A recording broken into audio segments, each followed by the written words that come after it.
wife calls me a joiner. You know, she says that I get into something and then I hate to do something that I can't commit to and do well. So when I came in the Rotary Club and I was became president of the Rotary Club for a year, and I always kind of work in that direction towards leadership of organizations. And it's not because that's my goal. It's because I don't join something unless I can take it seriously and try to do a good job.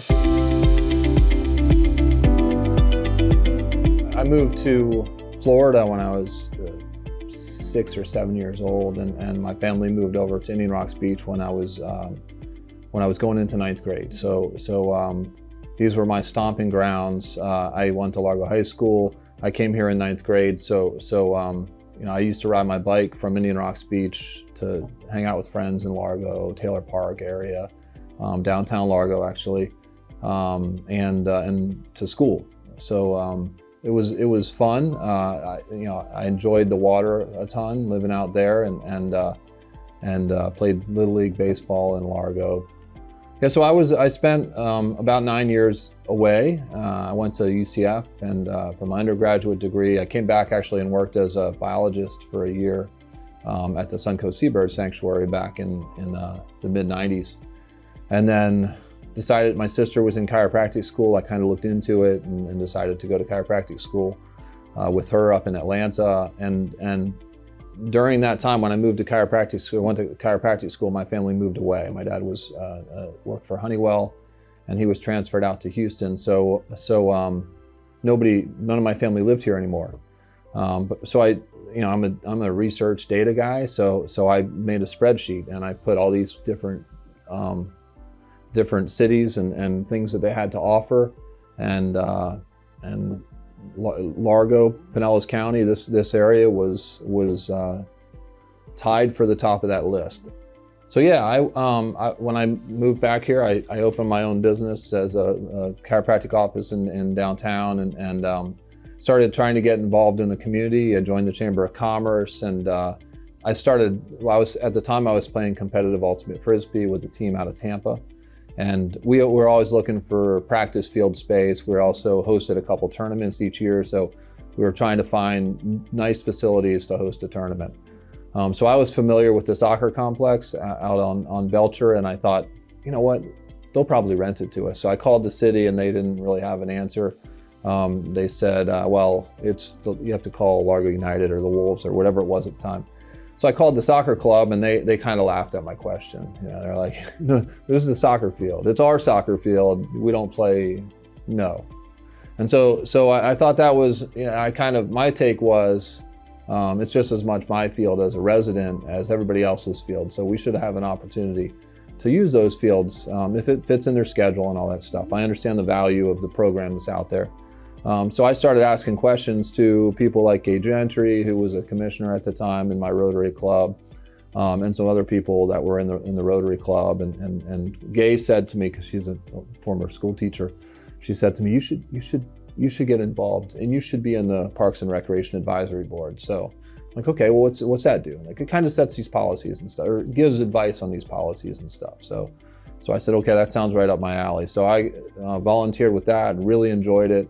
Learned a lot about the process of city government, and spent about 5 years on that board. And then Gay Gentry was retiring or resigning, or not running for re-election, and she talked to me about maybe running for her seat. So I thought that was something I'd like to do. And I also at the time I looked at the makeup of the city commission, and I just got married, and we were looking to have a family. And there was nobody with young kids on the commission, and there wasn't any like small business, brick and mortar type person represented there. So I thought that those were two perspectives that were really important, and so I decided to run for commission. I started to kind of get into the nuts and bolts and read every single page of every single agenda and take it very seriously. And I enjoy the process. I appreciate what cities do and what the government does, especially local government like ours. And I just started to do more things and kind of spread the word of what the city is doing here and our goals and what we're trying to do as a city. And when our former mayor said that she was going to not run for re-election, or she was going to resign to run for county commission, actually, I thought that was a great opportunity. I looked at the team that we had, and I said, I think that I can really help us be even better. And I think that's one of the things that I'm most proud of is how good of a team that we have now. We're certainly not the same. We have disagreements. There was an item last night that I was hard on the side of Commissioner Smith, and then another item that I was completely opposed to him. But we have good conversations, and we work to what's best for our residents. Not everybody's happy all the time, but I think we really have a good team, and we are able to have some civil conversation to get to a good point. I hate to do something that I can't commit to and do well. So when I came in the Rotary Club, and I became president of the Rotary Club for a year, and I always kind of work in that direction towards leadership of organizations. And it's not because that's my goal. It's because I don't join something unless I can take it seriously and try to do a good job. So I never thought, hey, I'm going to run for city commission when I get older, or run for a public office at all. Although if you look back, you would say, okay, well, he was president of this organization and different stuff. But I certainly don't join an organization to lead it. I think that if you have some knowledge about the city, if you've been involved a little bit, and you're trying to be a commissioner for the right reasons, it shows as you're in that process, and you'll usually do well. There's a lot of different ways you can get involved. First, you can join like a civic organization like the Rotary Club or the Lions Club or the Kiwanis. Don't leave the Kiwanis out. So that's one way. And another thing that we have is we have the Citizens Academy, and we have that each fall. I think it's in September. It's moved around a little bit because of COVID as far as how it's set up, but it's a great program.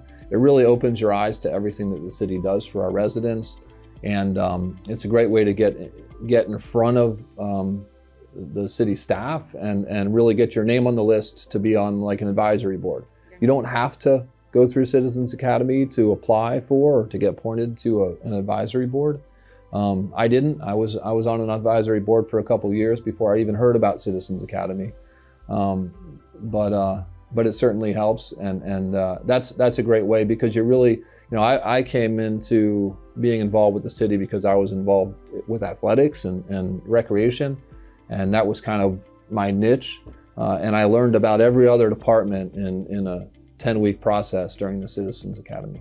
One of my favorite things is it's kind of it coincides with my profession. When people come to me as a chiropractor, they're looking for me to solve a problem that they have with something that's going on in their body.